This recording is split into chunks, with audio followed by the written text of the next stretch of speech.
mga kulay dugong pangyayari na nakakagimbang at mga nakakatawang pansing eksena na tiyak na pag-uusapan. Naglalagablab! At narito na ang naglalagablab na mga balita sa DZXL 558. Naglalagablab sa 558. Sa Quezon City muna tayo, kalaboso ang isang ginang matapos itong sampahan ng kasong alarm and scandal dahil po sa pag-away sa kanyang mister sa Maynila Road, Barangay Pinyahan. Sa interview ng DZXL sa biktima si Florida Mendez, 58 anyos, isa hong nangangalakal, binigyan din ito na hindi siya dapat makulong, kundi ang kanyang asawa na sa Danilo Asenso na pinagmamalupitan siya sa tuwing nalalasing. Sa tunayan niya na magtalo sila kagabi, pinukpok pa siya nito ng kaldero sa ulo, bagay na nagpasabog ng kanyang damdamin at labis po niya ginagalit. Sa presinto naman ng QCPD Station 10, humahagulhol na nagmamakaawa ang ginang na makalabas at iginit nito ang katarungan na dapat ay maibigay sa kanya. Pinagpagkagutawag na. Bakit Nanasawa ko. Bakit ka nakakulong ngayon? Ako pa po ang kinulong, nakaano na po sa barangay Pinyahan po yan, nakablocker na sa barangay po yan nung bandang alas 4 po ng hapon. Ngayon, napakinggan po ni Junil Bayubay po na nag-aaway kami. Dinampot niya ako, pinakulong niya ako dito. Wala naman akong kasalanan. Sa ngayon po ipatuloy ang investigasyon ng otoridad sa insidenteng yan at binibirigpik ka na rin yung ulat na may pamangkin yung suspect na isang pulis na siyang umaresto sa humahagulhol na ginang. Pinagbabaril hanggang mapatay ang live-in partner ng mayor ng POV Corpus sa Masbate. Sakay noon ng isang taxi ang biktimang si Crisanta Lauro, 39 anyos, 5 buwang buntis, at live-in partner ni Mayor Hermehildo Betonyo III ng tambangan ng dalawang lalaki lulan ng motorsiklo. Sinugod pa sa isang pribadong ospital si Lauro, ngunit agad ding pinawian ng buhay dahil sa tinamong tala ng baril sa ulo. Nadamay din sa mamaril ang kapatid ng mayor na si Municipal Councilor Lenny Eser na nagpapagaling sa ospital. Kwento ng driver ng taxi na si Gilbert Pernito, patungo sila sa lungsod ng Talisay pero hindi pa man nakakalayo sa pier area ay pinagbabaril na sila ng mga sospek. Dahil dito ay mabilis na pinatakbo ni Pertino ang kanyang taxi kung saan sinubukan pa silang habulin ng mga sospek. Politika naman ay tinuturong motibo sa nasabing pamamaril. Naglalagablab na mga balita. DZXL Breaking News. May follow-up muna tayo mga kasama doon sa batang namatay po sa May Diosdado Macapagal High School sa Taguig. May balita si Silvestre Labay. Rambo, iradyo mo. Narito mismo ako sa tanggapan ni Dr. Delton Hernandez Jr., yung principal ng Diosdado Macapagal High School sa Taguig, kung saan yung 14 anyos na bata na binugbog ng batang hamog, si Jory Habon, 14 anyos, second year high school, ay namatay noong Webes ng alas 11:05 ng umaga. Si Dr. Hernandez, yung principal, sir, nangyari, napaunat na dito sa paralan niyo, yung nangyari pagbugbog ng bata na namatay? Hindi po nangyari po rito po. Ito po yung nangyari sa labas ng paralan, malayo po dito sa paralan. Subalit, kami po ay sumaklolo po ang school sapagkat nagmawalasakit po kami sa bata. Ano pong motibo sa lumalabas na investigasyon? Alam ko po, ito po ay isang paghihiganti ng isang sa paglalaro ng basketball. Yun po ang aming napag-alam.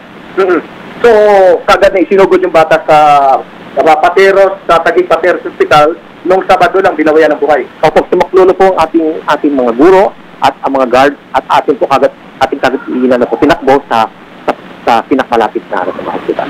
And lastly, sir, ano pong may tutulong nyo sa mga magulang nitong bata? Wala bang kinalaman to sa fraternity? We really condemn ang nangyari pong ito na sana wag na pong maulit po ito. Bagamat ito po ay isolated at bibihira pong mangyari dito po sa aming lugar. Okay, si Dr. Delton Hernandez Jr., matatanda nung umaga ng Webes nang lumabas ang bata sa 6 to 7 street malayo dito sa eskwelahan, no, ay pinagbubugbog ng 3 hanggang 4 na hamog boys at isa sa mga suspect ay sinasabing arestado na at nakatakdang i-turn over sa PSWD. Kasama mo dito sa Diosdado Macapagal High School sa Taguig para sa DZXL 558. Ako si Silvestre Labay, Tata RMN.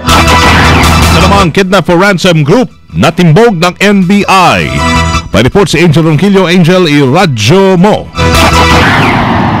Sinong Kinumpirma ni NBI Head Agent at Chief ng Anti-Organized Crime Division, Romel Vallejo, ang pagkakabuwag ng isang kidnap for ransom group matapos sa isang operasyon sa Santa Cruz, Manila kaninang madaling araw. Ayon kay Vallejo, ito ay matapos maaresto nila sa nasabing operasyon ang leader ng grupo na si Gerald Domingo, ang girlfriend nito si Mary Jane San Martin at dalawang iba pa na kinilalang sina Emmanuel De Jesus at Edwin Castro. Habang ang alias Bong naman ay kritikan ngayon sa Jose Reyes Memorial Hospital matapos masugatan sa batok na makaraang makipagbarilan sa mga tauhan ng NBI. Una ng tinangka ng mga suspect na dukutin itong si Flor T, isang Chinese casino financer para ipatubaw ng 20 milyong pisong pero natunugan ito ng NBI kaya't nagkaroon ng habulan. Ayon pa kay Vallejo, si T ay katlong biktima ng grupo at inaasahan ang pagdating ng mga ito ngayon sa NBI para lumakas ang kaso laban sa mga suspect. Kasama mo sa lungsod na Maynila para sa DZX 558, Angel Orquilio, Tatang RMC. Yung Central Bulacan Tourism Loop na convergence program ho ng Department of Tourism at DPWH. Pasado na. May balita si Efren Alcantara ng RMN Bulacan. Efren, iradyo mo. Efren. Babalikan po natin si Efren Alcantara sa kanyang balita. Naglalagablab na mga balita. Naposo yung isang lalaki matapos maakto ang nagnanakaw ho sa isang junk shop sa Kimora Street, Caloocan City kanina madaling araw. Kasong qualified theft naman ang kinakaharapin ng suspect na si Roger Macarison, 26 anyos at residente ng naturang lugar. Ay si may-ari ho ng junk shop na nakilalang si Boy Bakal. Naalimpungatan ho siya sa mga kaluskos kaya't minabuti niyang tingnan o sumili po sa kanyang tindahan. Dito naaktuhan ni Boy ang suspect na nilalabas yung mga botelya at iba pang kagamitan sa kanyang tindahan. Agad tumawag ng pulis ang biktima kung saan ilabutan para mga otoridad ang ginagawa ho ni Macarison. Git naman ang suspect walang pangkain ho yung kanyang pamilya ay napilitang gawin ang naturang pagnanakaw. Patay naman ay isang barangay chairman at matapos ng pagbabarilin sa may Santa Catalina Norte, Candelaria, Quezon alas 9 kagabi. Kinilalang biktima si Calixto Clanor, 44 anyos, habang kinilalang isa sa mga suspect na si Aladin Cornejo. Kararating lamang noon ang biktima galing sa panonood ng basketball ng pagbabarilin ng mga suspect na alula ng kulay asul na scooter. Agad nasawi ang biktima dahil sa tinamong tama ng bala sa ulo, sa katawan at sa hita. Na-recover naman sa lugar ang 9 na basyo ng bala at isang slug. Patuloy pong pinaghahanap ang mga suspect habang inaalam pa rin kung may kinalaman ba sa politika ang motibo sa pamamaslang. Natin yung ulat ni Efren Alcantara mula sa RMN Bulacan, yung Central Bulacan Tourism Loop na convergence program ng DOT at DPWH. Pasado na. Efren, sama natin sa balita, may report nga si Efren Alcantara. Radyo mo, Efren. Wala pa rin. Buto sa 5 milyong pisong halaga ang hinihilalang cocaine o ng cocaine ang nasamsam sa isang bypass operation sa kahabaan ng Araneta Avenue sa Quezon City. Pinangunahan ng mga tauhan ng Philippine National Police Anti-Illegal Drug Special Operations Task Force ang nasabing operasyon. Nahuli sa bypass operation ng isang lalaki na sinasabing nagsusupply ng cocaine sa mga bar at casino. Inalam pa ng mga otoridad kung saan ang pinagkukunan ng cocaine ng suspect habang patuloy ang investigasyon hinggil dito. Samantala, sa iba pang balita, nakabarilan po matauhan ng Bureau of National Bureau of Investigation at ang isang kidnap ransom group sa kanto ng Pugoso Street at sa may Hison Street, Santa Cruz, Maynila sa pasado alas 3 kaninang madaling araw din. Matagal naman ang minaman-manan ng NBI ang grupo dahil na rin sa nakuha intelligence report. Bago ang enkwentro, hinarang ng 2 kotse ang sakyan ng isang Chinese businesswoman na galing Casino Pilipino sa may Lope de Vega Street, Kantohon Avenida. Agad naman na-arresto ang 2 suspect, isang babae at lalaki na sakay ng Lancer habang hindi naman batid kung ilan ang sakay na nakatakas sa Port Lynch. Ngunit ay pagbarilan ng isa sa mga sakay dito sa matauhan ng NBI dahil ano pang mabarilan hindi pa nakikilala ng suspect na isunugod naman sa Jose Reyes Memorial Medical Center. Naligtas ang biktima ng negosyante habang nasa tanggapan na ng Anti-Organized Crime Division sa NBI headquarters sa top ang 2 suspect. Patuloy ang follow-up operation laban sa mga nakatakas na suspect. Naglalagablab na mga balita. DZXL Ulat Palaro. Mga kasama, malaki daw po ang epekto sa ibang Pinoy boxer yung pagkatalo ni Nonito the Filipino Flash Donaire. Yan ang naging opinion ni sports analyst Attorney Ed Tolentino sa interview ng RMN. Kaya naman sinabi ni Tolentino na hindi naman masama ang pagkatalo ni Donaire, maswerte pa rin ito at hindi ito na-knockout sa naging laban. Ito ho, yung sinabi niya.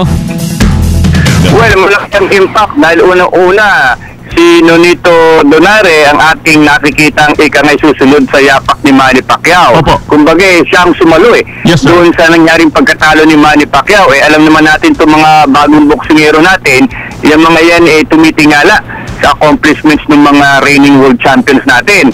So malaking bagay ito at kung meron mang positibo, ito ay yung hindi naman naging masama talagang pagkatalo, hindi naman siya na-knockout.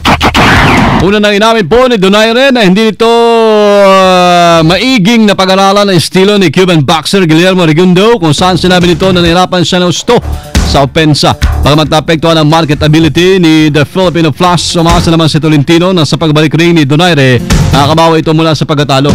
Ako naman naniniwala na itong nangyaring ito ay temporary setback lamang, that he will come back stronger and even better fighter from this experience. Isa ngayon naapektuhan, hindi natin pwedeng itanggi na yung marketability ni Donaire ay talagang tinama sa pagkatalo ito. Pero alam naman natin sa boxing, kung ang importante dito, kung siya makababalik agad sa ring upang maburo na agad sa memorya natin itong nangyaring labang ito. Sports analyst Attorney Ed Tolentino sa interview ng RMN. Kasama Showbiz na DZXL Showbiz Balita. Hello everybody and everywhere, it's me, your one and only and a half, and I am Loli, and I have my text message from somebody. Ano sabi, Loli? You know, a text message only. Okay, sige. In the letter form. I will read, okay? It says, hey Loli, yo, I like Casey, yo. I'm serious, yo. I feel for her. Okay. We dined before, but with friends. But it stopped when we started. I went back to America, you know. I like Casey. I like her physical arrangement. And I like her mind. Okay. Arrangement of the mind? Yes. Also? I like to keep it alive. I will bring it to life again. Okay. My feelings for her. And I'm ready to court her. Her mom. Court her mom. Her mother. You know. And you. Ang hirap ng text nitong si dami ninyo. Oh, you know. Yeah. You know, it's me. You know. Apple. The app. Si Apple pala. You know, from the Black Eye. Peace. Black Eye. Alright. You know. Black Eye, yeah. Yo, okay. I hope you don't go Black Eye John, because you will make legal to the mother of KC. Good luck. Conception. Sa The Boy. So you like KC, huh? You like KC. Sige.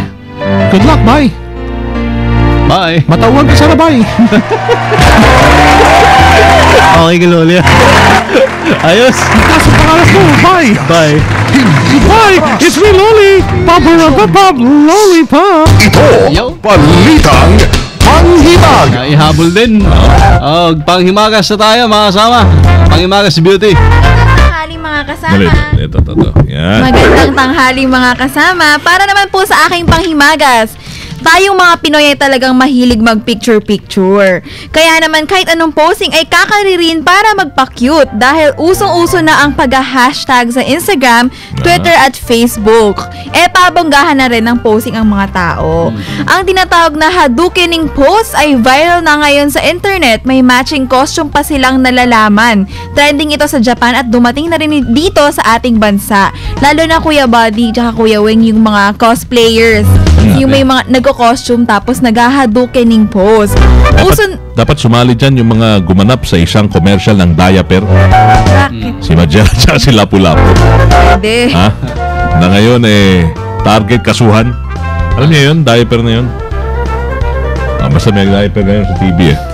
Okay. Nag-iba daw kasi yung history. Dahil doon. Dahil doon lang sa diaper. Nako, usong-uso na rin ang tinatawag nilang Vadering o kaya yung pose ni Darth Vader sa Star Wars na kung saan may tinataas siyang tao na gamit ang kanyang isang kamay lamang. Nako, kahit anong mga posing, basta may picture-picture, game na game tayong mga Pinoy. Yan po ang balitang panghimagas. Waki! Ayan, di ba? Paano ka waki? Nakadila. At yan po ang balitang panghimagas kan DZXL Sinwon, Chongsin, Washer Phoebe, Tatak Armen. Thanks, PB. Sa lubong daw mata. Naglalapo na mga balita. Nakugiyap. Nasa pangarap pero kaya yan. Kaya kasama ko eh. Diretso. Kami. Kayo rin. Sa inyong pananghalian, mga balita naglalagablab, Tatak RMN, yun napakinggan muli sa DZXL 558. Noon time ho ngayon ang Lunes by. It's April 15, 2013. Kasama nyo sa serbisyo publiko from the province of Occidental Mindoro. Mabuhay. Ako si Badio Vera. At from the city of Zambo, alias Primo Armando Weng de la Peña. Ito po ay Tatak RMN. Ang 15 minutong kalipunan ng mga pinakahuling kaganapan sa Kalakang, Maynila, sa ating bansa at saan mang dako ng mundo. Naglalagablab! Dito lamang sa Unang Pihit, DZXL 558, ang bagong kasama mo! DZXL, umaalingaw-ngaw na mga Bromdi! Halos 500 universe